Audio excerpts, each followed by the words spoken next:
Hello दोस्तों, स्वागत करता हूं मैं आप सभी लोगों का मेरे यूट्यूब चैनल में, जिसका नाम है क्रीपी रियल हॉरर स्टोरीज़। तो दोस्तों, आज की ये जो कहानी है ये शिवांगी जी की है। चलिए कहानी मैं आपको उन्हीं के ही नज़रिए से सुनाता हूँ। मेरा नाम शिवांगी है और ये जो घटना मेरे साथ घटी थी ये आज से लगभग 6 साल पहले यानी कि 2018 की ये घटना है। दरअसल मैं जॉब करती हूँ और जब मेरे साथ ये घटना घटी थी तो जिस कंपनी में मैं जॉब किया करती थी उस कंपनी में ना मुझे अपने काम के सिलसिले से मतलब बाहर भी जाना पड़ता था, यानी कि 1-2 रात के लिए या 2-3 रात के लिए मुझे बाहर स्टे भी करना पड़ता था। तो मुझे अच्छे से ध्यान है, जब मेरे साथ ये इंसिडेंट हुआ था तो मैं उस टाइम होटल में गई थी आपका ये जयपुर में। तब मुझे जयपुर में अपने किसी काम से बाहर जाना पड़ा था, तो मैंने 3 रात के लिए जो है होटल बुक किया था। और दोस्तों, मैं यहाँ पे आपको ये बताना चाहती हूँ कि मुझे ना मतलब वीडियोस बनाना, फ़ोटोज़ क्लिक करना, खासकर जो नेचर होती है ना उसकी फ़ोटोज़ क्लिक करना, ये सब मुझे बहुत पसंद है।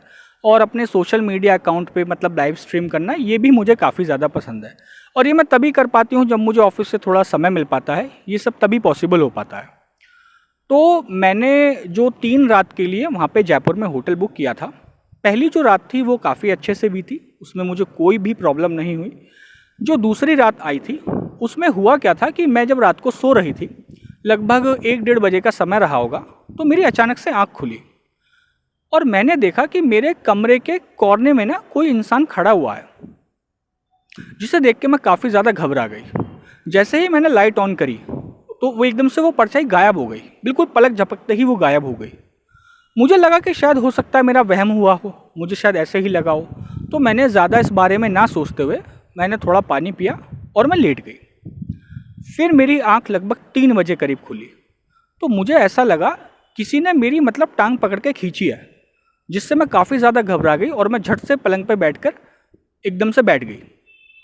यकीन मानो दोस्तों कि एसी कमरे में फुल चला हुआ था, लेकिन मैं पसीने में पूरी तरह से भीगी हुई थी।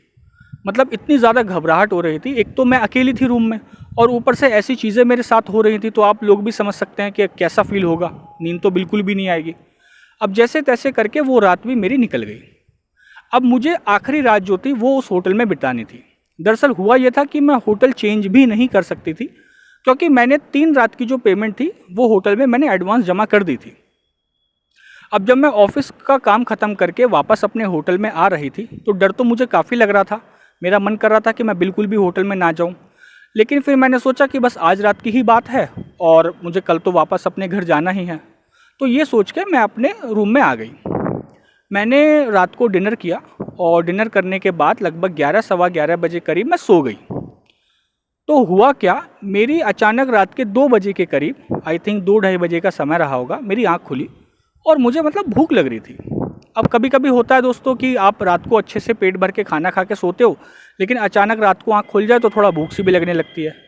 मेरे पास हमेशा ना कुछ खाने का आइटम मैं रखती हूँ, तो उस टाइम ना मेरे पास 1-2 मैगी के पैकेट थे और जैसे कि कुछ सब्ज़ी जैसे टमाटर, प्याज, नींबू, ये सब चीज़ें मेरे पास थी। तो मैंने सोचा कि क्यों ना थोड़ा भूख मिटाई जाए और अपना मैं मैगी बनाने के लिए तैयारी में लग गई। तो मैंने वो जो सब्ज़ी थी वो लेके और चाकू लेके मैं टेबल कुर्सी पे कटिंग करने के लिए बैठ गई। मैंने सोचा कि यार अकेले तो ऐसे बोरियत सी हो जाएगी, क्यों ना लाइव स्ट्रीम कर लेता हूँ। तो हमने क्या किया, वो मैं लाइव स्ट्रीम करके अपना फ़ोन को रखा और जो मेरे साथ मेरे सोशल मीडिया अकाउंट पे जो दोस्त जुड़े हुए थे उनके साथ में मतलब बातें करने लगी। मेरे दोस्तों के कमेंट भी आ रहे थे कि कैसे हो, कहाँ पे आए हुए हो, कितने दिन के लिए आए हुए हो और सब ठीक है, इस तरीके से मतलब कमेंट्स आ रहे थे। तो मुझे भी थोड़ा सा अच्छा लग रहा था, मेरी बोरियत जो थी वो भी थोड़ा धीरे धीरे दूर हो रही थी। अचानक 4 से 5 मिनट बाद क्या हुआ, कमेंट्स जो थे वो एकदम से अचानक बदल गए। अब कमेंट्स क्या आने लगे, कमेंट आने लगे कि आप किसी और के साथ भी आए हो, किसके साथ आए हो, इस तरीके से मतलब कमेंट आने लगे। तो मेरा दिमाग एकदम से मतलब सनक गया। मैंने कहा यार ये क्या चीज़ है, 1-2 बंदे के आते या 10 बंदे ऐसे कमेंट करते तो समझ आते हैं, 50-60 कमेंट मुझे इस तरीके के आ रहे थे। तो मैं भी एकदम सनक गई थी। मैंने सोचा कि यार ऐसा कैसे हो सकता है कि मैं कमरे में अकेली हूँ, मेरे साथ तो कोई भी नहीं है। तो मतलब 1-2 लोगों का कमेंट आया कि आपका जो वॉशरूम है ना, वॉशरूम में शीशे के पास कोई बंदा खड़ा हुआ है जो लगातार आप ही को देख रहा है। जैसे ही मैंने ये कमेंट पढ़ा 2-3 लोगों का, मैं पूरी तरह से घबरा गई। मेरे शरीर के जो रोंगटे थे सर से लेके पैर तक, मैं पूरी तरह से एक बदन में पूरा लहर सी दौड़ जाती है ना, इस तरीके से हो गया। मैंने अपना जो कटिंग का काम मैं कर रही थी वो मैंने उसको बंद कर दिया और मैंने जो चाकू था उसको टाइट करके अपने हाथ में पकड़ लिया, ताकि अगर कोई और इंसान हो मैं अपना बचाव करने के लिए चाकू का यूज़ कर सकूं। मैंने इधर उधर नज़रें घुमा के देखी, मैंने वॉशरूम की तरफ देखा, मुझे कोई भी वहाँ पे दिखाई नहीं दिया। मेरा जो वॉशरूम था उसका डोर खुला हुआ था और अंदर की लाइट ऑन थी। फिर जो मैंने वीडियो बना रही थी, जो मैं लाइव स्ट्रीम पे थी, मैंने वो वीडियो को देखना स्टार्ट किया। जहाँ पे लोगों के कमेंट चेंज हो गए थे, मैंने वो वीडियो को ध्यान से देखा तो मैंने पाया मेरे जस्ट पीछे जो वॉशरूम का गेट था, अंदर शीशे के पास एक मतलब कोई इंसान खड़ा हुआ था, जो काफ़ी लंबा किसी काले से कपड़ों में खड़ा हुआ था। ये देख के मानो ऐसा लगा कि मेरा जो शरीर है पूरी तरह से जम गया हो, मेरा पूरा शरीर एकदम से ठंडा सा पड़ गया और मेरी बिल्कुल भी हिम्मत नहीं हो रही थी कि मैं उस कमरे के अंदर एक सेकंड भी रुकूं। मैं अपना फ़ोन उठा के और अपना बैग लेके मैं तुरंत बाहर आके, और जो रिसेप्शन वाला एरिया था ना, वहाँ पे सोफ़ा पड़ा हुआ था, मैं वहाँ जाके बैठ गई। तो नाइट ड्यूटी पे जो वहाँ पे मैनेजर था वो मुझको बोलने लगा कि क्या हुआ मैम, कोई प्रॉब्लम है क्या, आप ऐसे यहाँ पे आके बैठ गए हो। अब मेरी हालत इतना ज़्यादा ख़राब थी, मैं पूरा पसीने में भीगी हुई थी। मैं बताना तो चाहती थी उसको कि क्या क्या चीज़ मेरे साथ कमरे में हुई है, लेकिन मेरे मुंह से ना आवाज़ ही नहीं निकल रही थी।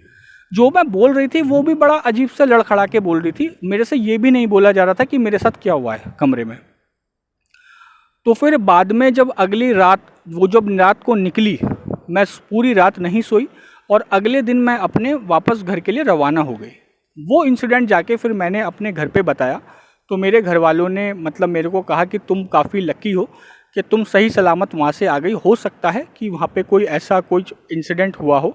लेकिन मैंने ना इसके बारे में लगभग 2-3 महीने बाद मैंने पता किया, तो मुझे बाद में ये पता चला कि उस कमरे में मेरे से पहले मतलब कुछ दोस्त गए हुए थे। उन्होंने मतलब वहाँ पे पार्टी वार्टी की थी, थोड़ा शराब वराब पी थी, तो किसी बात को लेके वहाँ पे कोई कहन सुन हो गई थी, जिस वजह से वहाँ पे एक दोस्त का मर्डर हो गया था। तो आई थिंक वो उसी की आत्मा थी जो वहाँ उस कमरे में रह रही थी। तो दोस्तों, ये थी कहानी शिवांगी जी की।